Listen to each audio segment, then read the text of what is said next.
የመኪናው ጌም ላይ እኔ ገንዘብ ያወጣውበትን እያንዳንዱን ደረሰኝ ላሳያችሁ። አንድ ሰው ከደረሰኝ በላይ ምንም አይነት ማስረጃ የለም።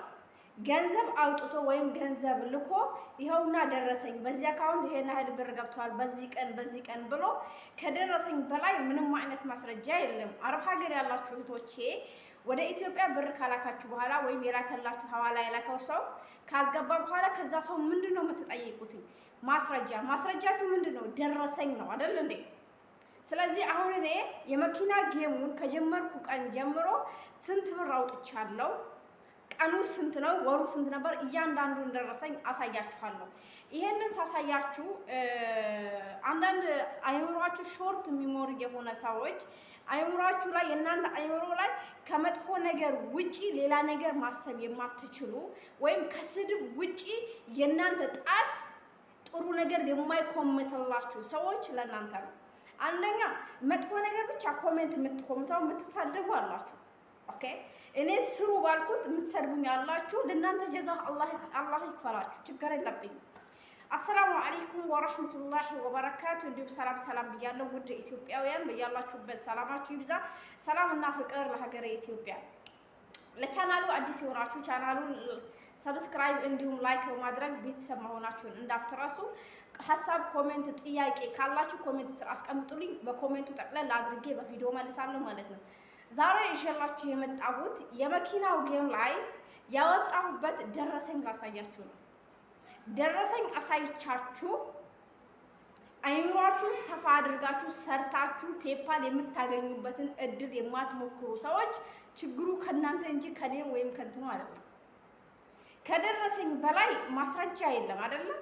አንድ ሰው ገንዘብ አስገብቻለሁ ብሎ ደረሰኝ ከሰጣችሁ፣ ገንዘብ አውጥቻለሁ ብላችሁ ደረሰኝ ይሄ ነገር ካሌለ ኦኬ ውሸት ሊሆን ይችላል። እኔ በተደጋጋሚም ቀጥታ ስርጭትም ላይ ቲክቶክ ላይ ገንዘብ እያወጣሁኝ ከነቀኑ እንትኑ አሳይቻለሁ። ዛሬ ግን እስቲ ደረሰኝ ገንዘብ ያወጣሁበትን ደረሰኝ አሳያችኋለሁ። ኦኬ ይሄንን ሳሳያችሁ እኔ ማግኘቴ እኔን የበላይነት ወይም ይሄ የኩራት ስሜት እንዲሰማኝ ሳይሆን እውነት እንደሆነ ለእናንተ ማስረጃ ነው የምሰጣችሁ። ለምን ራሴ ላይ ያልሞከርኩትን ነገር ለሰው አምጥቼ ስለማላስተዋውቅ። ኦኬ ብትሰሩበት ደግሞ ብትጠቀሙበት እንጂ ስለማትጎዱበት አይደለ። እናንተ ስራ እየሰራችሁ ልጆቻችሁ እንኳን ስልካችሁን እዞ ያንን ጌም ቢጫወቱ ገንዘብ የሚሰሩበት ስለሆነ ማለት ነው። ግን ገንዘቡን ደግሞ ወጪ ለማውጣት የራሱ የሆነ ህግ አለው፣ የራሱ የሆነ የተቀመጠ መስፈርት አለ። ያንን መስፈርት አሟልታችሁ ነው ገንዘቡን የምታወጡት።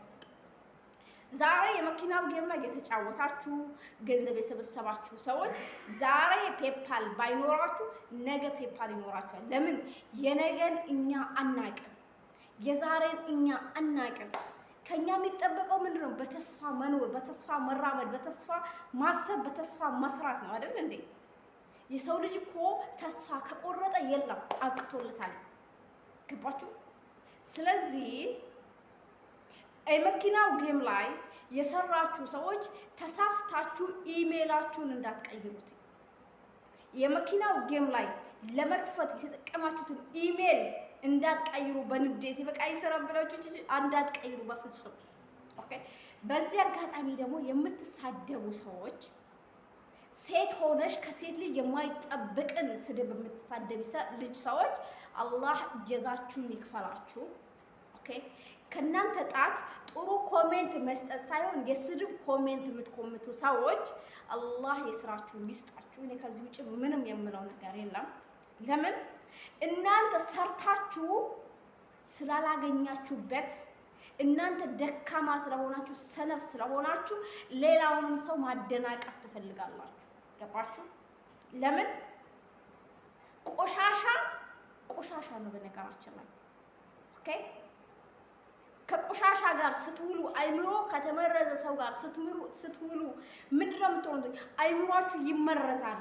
እና ይሄ ነገር አይሆንም ኖ ሚልን ሰው አይምሮ አስተሳሰቡ አትቀበሉ፣ እናንተን ይመረዛችኋል። ገባችሁ?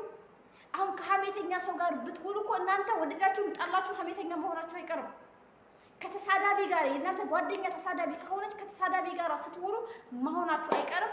አሁን ቀጥታ እስካሁን ድረስ ያወጣሁበትን ደረሰኝ አሳያችኋለሁ። በዚህ ይሄንን ሳሳያችሁ እኔ እርግጠኛ ሆናችሁ ኦኬ እንደሚከፍል እርግጠኛ ሆናችሁ የሰራችሁትን ገንዘብ እንዳትደልቱ። አንዳንድ ይሄ በቃ ለራሳቸው ስላላገኙ ሌላም ሰው እንዳያገኝ የሚፈልጉ ሰዎች አሉ። በነገራችን ላይ እኔ ካላገኘው እኔ ከወደኩኝ እሷም ከኔ ጋር አብራ መውደቅ አለባት የሚሉ ሰዎች አሉ። ይሄ እንዳትረሱ። ስለዚህ እሷን በየትኛውም አጋጣሚ አሳምኛት ከኔ እኩል እንድትሆን ፈልጋለሁ የሚል ሰው አለ። ስለዚህ እንዲህ አይነት አስተሳሰባችሁ የተመረዘን ሰው እንዳትሰሙ። ጓደኛሽ እንኳን ብትሆን ጓደኛሽ ወደ ስራ የምትወስድሽ ከሆነ አንቺ ህይወት ላይ አዲስ ነገር እንድትፈጥሪ የምታደርግሽ ከሆነ ወደ ታሻል ነገር የምትወስድሽ ከሆነ ነው እንጂ ጓደኛሽን መከተል ያለብሽ ወደ ቁልቁል አንቺ እዛ የምትሄድ ጓደኛ አይደለችም። በሰው ተመስላ የመጣች ሴጣን ብትሆን ነው። ስለዚህ አሁን ቀጥታ ወደ አሰራሩ